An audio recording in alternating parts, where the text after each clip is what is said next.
चिराग जी को झटका देना हमारा कोई मकसद नहीं है, लेकिन वो आए हैं तो वो टिकट के लिए थोड़ी आए हैं। वो आए हैं पार्टी में अपना योगदान करने के लिए। तो ऐसे तो लोग आते रहेंगे, अच्छे लोग आएंगे और वहाँ से निराश होके ही आए या खुश होके आए वो मैं नहीं जानता, लेकिन ऐसे लोग हमें ज्वाइन करते रहेंगे। लेकिन इसका मतलब नहीं है कि जो ज्वाइन करेगा उसको हम टिकट देंगे। एनडीए के एक ही जगह के एक प्रत्याशी ने फ़ोन किया, शुभकामना मांगी, फिर दूसरे प्रत्याशी का फ़ोन आ गया।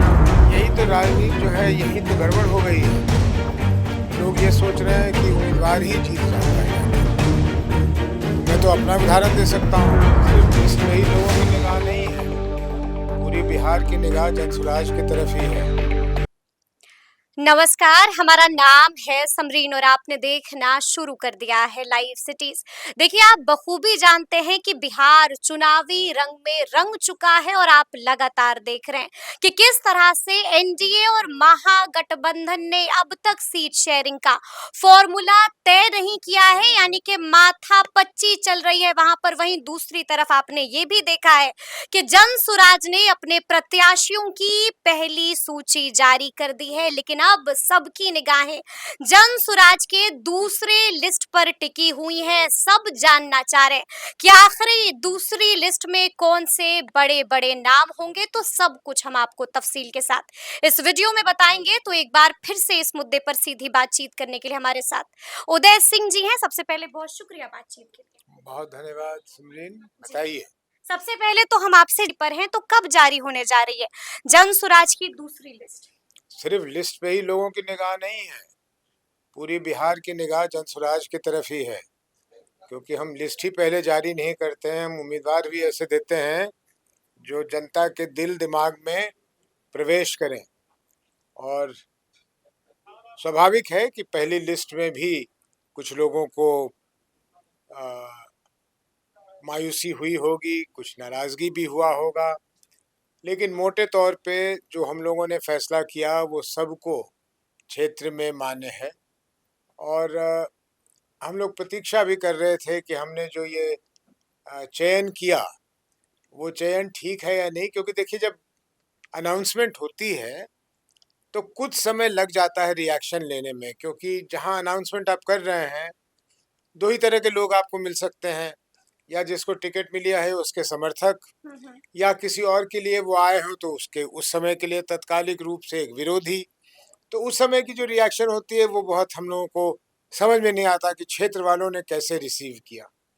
अब क्योंकि हमने ये 9 तारीख को कर दिया था, आज 12 तारीख है, तो हमारे कल देर रात तक जो खबर आई है, सुबह से तो खबर नहीं ली है, लेकिन देर रात तक जो खबर आई वो ये खबर आई कि अधिकांश जगहों पे, बल्कि मैं कहूँ 100% जगह पे, उन 51 जगह पर लोगों के मन के हिसाब से ही उम्मीदवार दिए गए हैं। रह गई बात आपके प्रश्न का कि अगला कब होगा, अगली सूची कब? अगली सूची अब इतना समय कम है जी। कि ये कोई भी कयास लगा सकता है कि आज होगा, नहीं तो कल हो जाएगा, बहुत देर करेंगे तो परसों हो जाएगा, लेकिन इन्हीं 1-2 दिन के अंतराल में होगा। लेकिन आपको मैं सुन रहा था कहते हुए कि उन दोनों गठबंधनों के बीच में भी सीट शेयरिंग नहीं हुई है। बिल्कुल हुई नहीं है, पता नहीं होगी भी कि नहीं। लेकिन एक बात बता दूं, अंदर खाने वो लोगों को सिंबल विम्बल टिकट विकेट देने लगे हैं, कहने लगे हैं। मेरे पास कई लोगों का फोन आ गया शुभकामना लेने के लिए कि हाँ कह दिया गया है। तो उनको इतनी हिम्मत नहीं हो पा रही, वो हिम्मत नहीं जुटा पा रहे कि सार्वजनिक रूप से अपने सीट शेयरिंग की घोषणा कर दें। कल सुना देर रात दिल्ली में एनडीए की बैठक हुई थी। अब आज देखते हैं क्या प्रतीक्षा कर रहे हैं। अभी एक एनडीए के एक ही जगह के एक प्रत्याशी ने फोन किया, शुभकामना मांगी, फिर दूसरे प्रत्याशी का फोन आ गया। तो जिन्होंने शुभकामना मांगी, मैंने कहा तुम्हारी टिकट हो गई? उन्होंने कहा जी मैं जा रहा हूँ वहाँ तो नॉमिनेशन भरने, मुझे कह दिया गया। दूसरे का फोन आ गया, मैं कहा भाई तुम अब क्यों वहाँ कोशिश कर रहे हो? तो चला गया। कहते जी नहीं, ऐसा बिल्कुल नहीं है, कतई नहीं है, मैं 15 मिनट पहले की बात बता रहा हूँ कि उन्होंने कहा है कि, यानी कि इतना कंफ्यूजन है कि वहाँ जो लड़ने वाले हैं बेचारे वो सब सोच के बैठे हैं जी। कि उन्हें ही टिकट मिलने वाला है। तो ये उनकी अच्छी नीति है, लेकिन वो खामखा डर रहे हैं। वो हमसे डर के, ये दोनों गठबंधन वाले अपने सारे सभी संभावित उम्मीदवारों को अपने से चिपका के रखा हुआ है आखिरी मिनट तक कि ये जनसुराज में ना भाग जाए। लेकिन उनको मैं आश्वस्त करना चाहता हूँ हमारी कोई ऐसी मंशा नहीं है, हमारे पास अपने ही इतने लोग हैं कि उनमें से हमें बहुत अच्छे-अच्छे उम्मीदवार मिल रहे हैं और हमारा दूसरा लिस्ट भी जो आएगा, उसमें भी आपको ये नज़र आएगा कि जैसे हम लोगों ने प्रसिद्ध अच्छे लोगों को, साफ-सुथरे लोगों को बिहार के लोगों के सामने रखा है, दूसरी लिस्ट में भी वही नज़र आएगा आपको। देखिए साफ-सुथरे लोग तो हैं, लेकिन लोग अब सवाल पूछ रहे हैं कि जिताऊ तो है ना? जीत दिला तो पाएँगे ना? इतने दमदार नज़र नहीं आ रहे। यही तो राजनीति जो है, यही तो गड़बड़ हो गई है। लोग ये सोच रहे हैं कि उम्मीदवार ही जीत जाता है जाकर। हुँ, तो मैं तो अपना उदाहरण दे सकता हूँ। मैं व्यक्तिगत रूप से अपने क्षेत्र में बहुत पॉपुलर हूँ, बिल्कुल। लेकिन जीत जाना ये अकेले की शायद ये संभव ना हो। अभी हमारे दल के जो लोग हैं, क्योंकि हम नए दल हैं, नई दल हैं, हमारे ह जनसुराज को जो वोट मिलेगा, वो शुद्धतः पूरी तरह से जनसुराज का वोट होगा। उसमें किसी भी उम्मीदवार की योगदान बहुत ही कम होगी। वो ठीक है, उसकी नेगेटिव वोटिंग ना हो, कोई बदमाश ना हो, चोर ना हो, क्रिमिनल ना हो, वो तो ठीक है, लेकिन जो भी वोट मिलेगा, वो जनसुराज को ही मिलेगा। हुँ। अच्छा, लेकिन हमें याद है कि जब प्रेस कॉन्फ्रेंस हो रही थी, जब आप अपने सुपर 51 का घोषणा कर रहे थे, बता रहे थे कि उस सूची में किस-किस के नाम हैं, तो तब आपने कहा था कि 1 से 2 दिन में हमारी दूसरी सूची भी आ जाएगी। तो देरी के पीछे की वजह क्या है? क्या पहलवान अब तक नहीं मिल रहे हैं? नहीं, तो फिर क्यों अटक गई दूसरी लिस्ट? हास्यास्पद है। देखिए सूची वो सुपर 51 नहीं थे पहली बात तो, जी, 51 थे। लिस्ट तो हमारी पहले दिन से तैयार है। तैयार है। हाँ, लिस्ट में कोई विशेष परिवर्तन नहीं हो रहा है। लेकिन जब हम तैयारी कर लेते हैं किसी की, तो हम कुछ अपने लोगों को कहते हैं कि भाई इसके बारे में पता लगा लो। वहाँ से एक हुँ, फीडबैक और आ जाती है, आखिरी वाली फीडबैक। भाई इम्तिहान देने जा रहे हैं, तो कहीं से भी चूक ना रह जाए इसको पूरा कर रहे हैं। उसमें ही जो विलम्ब हो रहा है, हम किसी को तलाश नहीं रहे हैं, हुँ। किसी की इंतज़ार नहीं कर रहे हैं, किसी का इंतज़ार नहीं ना कर रहे हैं। किसी की इंतज़ार नहीं कर रहे हैं। जी। आप देख लीजिएगा तो लिस्ट ही बता देगा आपको, किसी की इंतज़ार नहीं कर रहा है। हुँ, अभी एक सज्जन ने, सौरभ सिंह जी ने हमें जॉइन किया है, हुँ। एलजेपी से आए हैं। चिराग को झटका लगा है। नहीं, चिराग जी को झटका देना हमारा कोई मकसद नहीं है, लेकिन वो आए हैं तो वो हुँ, टिकट के लिए थोड़ी आए हैं। वो आए हैं पार्टी में अपना योगदान करने के लिए, तो ऐसे तो लोग आते रहेंगे, हुँ। अच्छे लोग आएँगे। अब वहाँ से निराश होके ही आएँ या खुश होके आएँ वो मैं नहीं जानता, लेकिन ऐसे लोग हमें जॉइन करते रहेंगे, लेकिन इसका मतलब नहीं है कि जो जॉइन करेगा उसको हम टिकट दे रहे हैं। हुँ।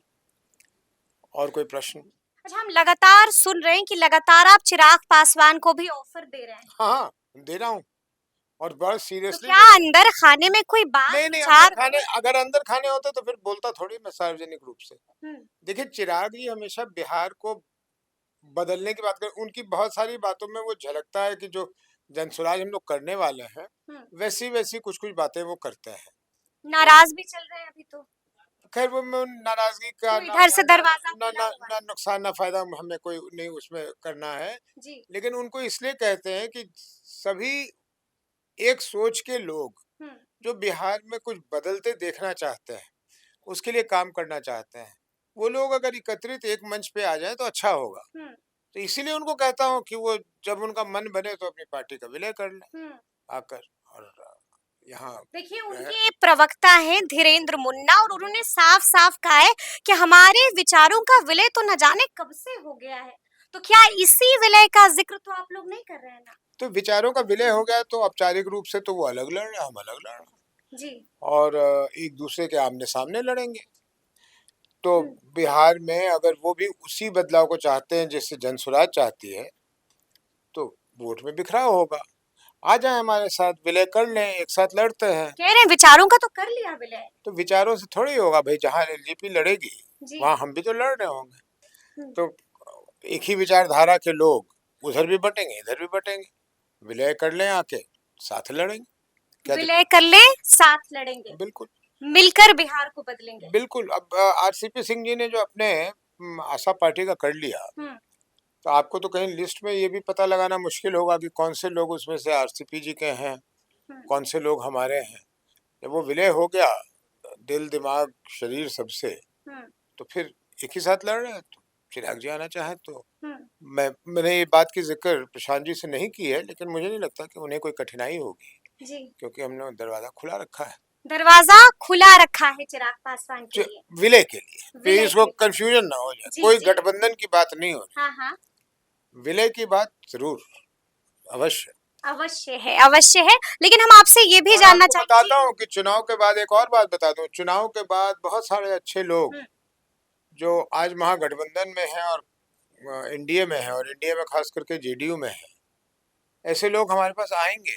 चुनाव के बाद आएंगे। हाँ, उन्होंने कहा है कि हम लोग यहाँ तंग हैं, अभी हम्म, आना तो मिसअंडरस्टैंडिंग होगी कि हम किसी लालच में जा रहे हैं या किसी वजह से जा रहे हैं, लेकिन चुनाव के बाद हम लोग आएंगे, क्योंकि हमें अपना भविष्य और बिहार का हम्म। भविष्य आपके यहाँ दिख रहा है, अपने यहाँ नहीं दिख रहा है। लोग बोलते हैं ये बात। यानी कि भगदड़ मचेगी, चुनाव भगदड़ के इसको बाद ना, भगदड़ भगदड़ मचेगी। ना कहिए इसको, लेकिन इसको ये कहिए कि जब तो धड़ल्ले से इस्तीफे गिरेंगे। हाँ, जब रियलाइजेशन होती है कि भाई हाँ।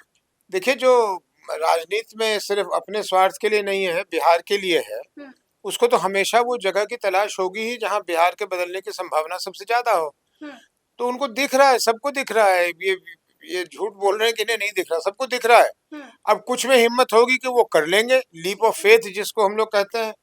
कुछ लोग हैं जो नहीं करेंगे, वो वही अपना समय व्यतीत करेंगे, हम्म। तो वो अलग बात है। बीते दिन राघोपुर के लिए जब निकल रहे थे प्रशांत किशोर, तो उस दौरान उन्होंने बड़ा बयान दे दिया और साफ साफ कह दिया कि आज से चुनाव की शुरुआत होने जा रही है। अब इसके पीछे के मायने क्या है, क्या कुछ चल रहा है आप लोगों के दिमाग में? कोई कोई मायने नहीं है। राघोपुर एक बहुत दिनों से प्रशांत जी के दिल के करीब रहा है, तो उन्होंने डिसाइड किया कि भाई जब अ, अंतिम और आखिरी यात्रा इस विधानसभा को चुनाव के बाबत वो राघोपुर से करेंगे, तो राघोपुर से किया उन्होंने। गजब का स्वागत हुआ है। हाँ, स्वागत उनका ऐसे ही सब हर जगह होगा, हम्म। तो राघोपुर में हुआ तो कोई बहुत भीड़ खास तो नहीं। आई है, लेकिन वोट में नहीं बदलेगी। अब ये कहना चुनाव शुरू होते ही, तो हाँ। मेरे लिए ये, मैं ये भी नहीं कहूंगा कि वोट बदलेगी ही बदलेगी, कैसे कह हम्म, दूं। मैं तो खुद नहीं जानता, आप भी नहीं जानती, कोई नहीं जानता, वो भी नहीं हम्म, जानते, वोटर भी नहीं अभी जानते। उन्होंने हमारी बात नहीं सुनी, उन्होंने महागठबंधन की बात नहीं सुनी, एनडीए की हम्म, बात नहीं सुनी। बात तो सुनेंगे तभी वो मन बनाएंगे। तो ये वोट दे रहे हैं नहीं दे रहे हैं, तो वहाँ 6 तारीख को वोटिंग है, हम्म, 4 तारीख को जाकर पूछिएगा तो शायद कुछ पता लगे हम्म। कि किसको वोट दे रहे हैं नहीं दे रहे हैं। लेकिन मेरा मानना है जी। कि एक बारी प्रशांत जी अपनी बातों को उन लोगों तक पहुंचा देंगे, हम्म, तो मेरा अपना ऐसा मानना है कि जो भी वहाँ से और कैंडिडेट लड़ रहे होंगे हम्म। महागठबंधन से या एनडीए से, उनको परेशानी तो होगी। परेशानी होगी, पानी पिला देंगे। देखिए, उन्होंने ये भी कहा कि आज इसका फैसला हो जाएगा हम लोग चर्चा निरंतर कर रहे हैं, आज फिर इस पे चर्चा कि करेंगे। प्रशांत किशोर राघोपुर से लड़ेंगे कि आप नहीं देखिए ना, लड़ेंगे। ये तो पिछले 6 महीने से चल ही रहा है, और आप लोग भी इस बात को उठाती रही हैं। और जैसा मैंने कहा टिकट की लिस्ट जारी करने के संबंध में कि हमारे पास समय कम है, हम्म, तो प्रशांत जी लड़ेंगे कि नहीं, इसके लिए भी समय कम है। तो आजकल में इसका भी निर्णय कर लेंगे कि वो लड़ रहा है कि नहीं लड़ रहा है। हम्म। अंतिम सवाल, अब आगे आगे क्या कुछ करिएगा? सबकी निगाहें आप लोगों के कैंपेन पर टिकी हुई हैं। तो ये कम बड़ी बात है कि एक नई पार्टी पे जी। निगाहें टिक गई हैं सबकी आके। अभी तो निगाहें कैंपेन को लेकर टिकी हैं। अभी जब 14 तारीख को बक्से खुलेंगे, हम्म। तब आपको एक हैरान चकित करने वाला परिणाम आने वाला है। चलिए, तो अब देखना होगा कि आगे आगे क्या क्या होता है। लेकिन सुना आपने कि जन सुराज के राष्ट्रीय अध्यक्ष उदय सिंह जी ने क्या कुछ कहा है, तो अब देखना होगा कि बिहार की सियासत में आगे आगे क्या कुछ देखने को मिलता है। तो फिर ये पूरी बातचीत, ये पूरा वीडियो आपको कैसा लगा है, कमेंट करके हमें जरूर बताइएगा। तो ऐसे तमाम अपडेट्स के लिए बिल्कुल ऐसे ही हमारे साथ बने रहिएगा और देखते रहिएगा लाइव सिटीज। बहुत शुक्रिया।